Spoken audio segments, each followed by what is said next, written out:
29 avril 2024, troisième anniversaire de Serville Production. C'est fête qui donne la paix, fête la paix, fête toute équipe là.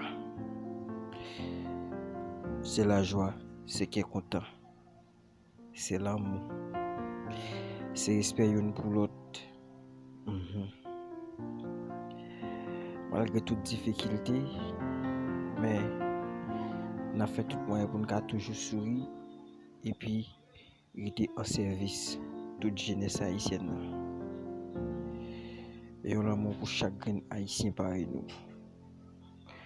On offre chaque grain monde qui toujours supporté dans tout travail nous.